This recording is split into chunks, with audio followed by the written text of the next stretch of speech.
Tranquille, hein, François et Marie-Laure. Hein. Voilà, on se pose en douceur. Vous avez fait le bon choix. C'est France 3. Les ceintures sont attachées. Hein, tout va bien. Bon vol à tous. On va se poser tranquillement dans le jardin ou sur le balcon finalement. C'est ça la bonne nouvelle du jour, Nicolas le jardinier. C'est que les plantes qui sont là, on peut les retrouver à la fois sur le balcon et à la fois sur le jardin.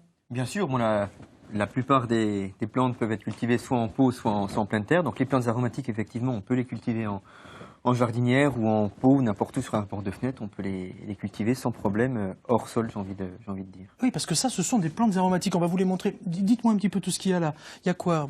On a un petit peu de tout. Bon, là, on a les classiques, le thym, le romarin. Ouais, thym, romarin. Du persil. Ouais, le persil. Là, on a de l'aneth. Du faire du saumon l'aneth, par exemple. Très bien, ouais. Là, on a de la menthe. Pour faire des tisanes. Des tisanes, bien sûr. Des tisanes à la menthe, hein, François, Marie-Laure. Des gâteaux, pourquoi pas, non? Moi, je fais du sirop avec la menthe. Ah, c'est pas mal déjà aussi, le sirop, très bien. Donc, effectivement, il y en a certaines qu'on pourra donc utiliser en cuisine. Taboulé. Le taboulé, bien sûr. D'autres qu'on pourrait utiliser pour les grillades cette saison, comme le thym, le romarin, la sarriette, tout ça, c'est vraiment des plantes qu'on pourra vraiment utiliser pour les grillades. Après, il y en a d'autres qu'on pourrait utiliser en infusion. Donc là on a bien sûr la menthe, là on a là-bas on a de la camomille qu'on va faire en infusion. Ça le soir, une petite infusion tranquille. Bon, alors présenter comme ça peut paraître un peu bizarre, mais c'est bien. On peut avoir ça vraiment dans le jardin. Bien sûr, tout ça peut se situer dans le jardin. On a également le thym qui marche très très bien en infusion. Ouais. Quand on a des problèmes de gorge, quand on a mal à la gorge, ça marche très très bien en infusion. On a également donc d'autres qui auront des effets plutôt apaisants comme la lavande. On peut mettre un petit peu d'infusion de lavande. On peut mettre également la verveine citronnelle. Ça marchera très bien pour la digestion et également donc ça aura des effets apaisants. Ouais. Donc ça sent vraiment très fort le citron. Ça marche vraiment très très bien. Donc toutes celles-ci marcheront suivant les utilisations. Donc je vous dis suivant si c'est en cuisine, pour relever des plats, pour faire des grillades, pour faire des infusions. On a vraiment beaucoup qui pourront avoir vraiment des très très bons effets. Et là tout le monde se dit mais quand est-ce qu'ils vont nous expliquer comment on peut planter tout ça dans moins de 2 minutes? Mais d'abord vous êtes un malin parce que vous êtes venu avec une petite cagette à côté. J'imagine que ce sont aussi des plantes aromatiques, mais alors celles-là on les voit peut-être moins dans nos jardins en Bourgogne-Franche-Comté. Ça c'est plus si on veut apporter un petit peu d'originalité dans son jardin. Donc là il y en a différentes. Donc là, on a donc une qui est à la mode, c'est donc la stevia. Donc là, la stevia, vous faites quoi avec ça? C'est donc l'herbe à sucre. Donc quand on la mange, il y a donc un aspect sucré donc au niveau... Ah, bah attendez, alors je me fais un 360. Oui, c'est bien. C'est bien, François. Bien. Ah, il a tout compris, hein, il suit. Hein. Ah, ils sont bien tous les deux. Ça hein. remplace bien. Ils sont bien. Parfait, la stevia, ok. Je sais pas si ça aura le même goût, mais en tout cas... Après, il y a celle-ci également qui est très originale. Donc ça, c'est donc ce qu'on appelle l'herbe à huître.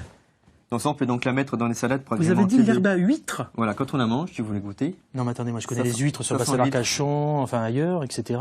Vous goûtez une feuille, vous me direz. Ouais, vous goûtez?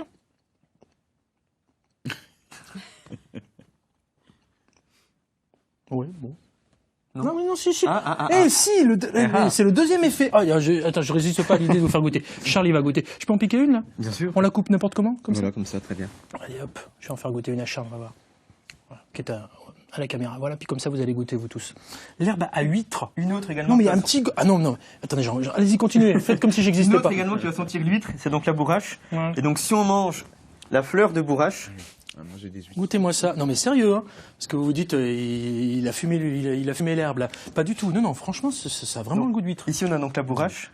Donc on a également la fleur qu'on peut manger pour agrémenter par exemple des salades et qui sent l'huître également. Vous faites exprès, vous allez nous mettre le syndicat des ostréiculteurs à dos, non, c'est ça? Alors c'est un peu moins. Ça c'est vrai que ça sent un peu plus... Ah oui. C'est un peu plus subtil. Ah ici. Oui, non. Donc également, ce qu'on a également, donc ici, c'est donc la sauge ananas. Donc là, si vous froissez la feuille, vous allez me dire que ça sent incroyable ça, la sauge ananas. Et ça, je peux en mettre sur mon balcon dans le jardin? Bien sûr, on peut les cultiver sans problème. Non mais vous rigolez? Ici, on a la sauge ananas. Oh, non mais attendez, je vais faire sentir parce que on va croire que tout est pipoté, pas du tout. Vous faites sentir à votre voisin. Hein. Non mais sérieux, hein. Ici on a donc la citronnelle de Madagascar qui utilise beaucoup dans les plats asiatiques. En plus on peut voyager en première classe des Voilà. Mais c'est formidable, vous êtes formidable. Et une autre également qu'on pourra donc utiliser, c'est donc le réglisse. Ouais, c'est Le plan de réglisse, ça c'est un petit peu plus, mais bon, on n'en voit quand même pas beaucoup dans la région. Parfait. Alors maintenant que vous nous avez donné envie d'avoir des huîtres dans nos jardins en Bourgogne-Franche-Comté, de partir à Madagascar sans payer, de découvrir aussi le goût de l'ananas, allez hop, expliquez-moi comment on va empoter tout ça. Pour empoter, on va donc mettre un terreau, bio si possible. Montrez-nous ça là-dedans. Là. Allez hop, voilà. Donc du terreau. Du terreau. Donc on va donc essayer de choisir des terreaux bio. On peut donc le mélanger avec de la terre de jardin. Si on a quelqu'un qui a de la terre de jardin, on le mélange avec. On va donc utiliser donc des plants.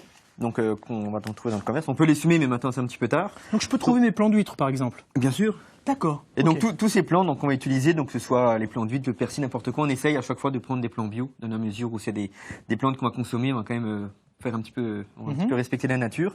Donc on va donc les mettre donc dans ce mélange, dans des jardinières, dans des pots, dans des bacs à réserve d'eau, un petit peu n'importe où.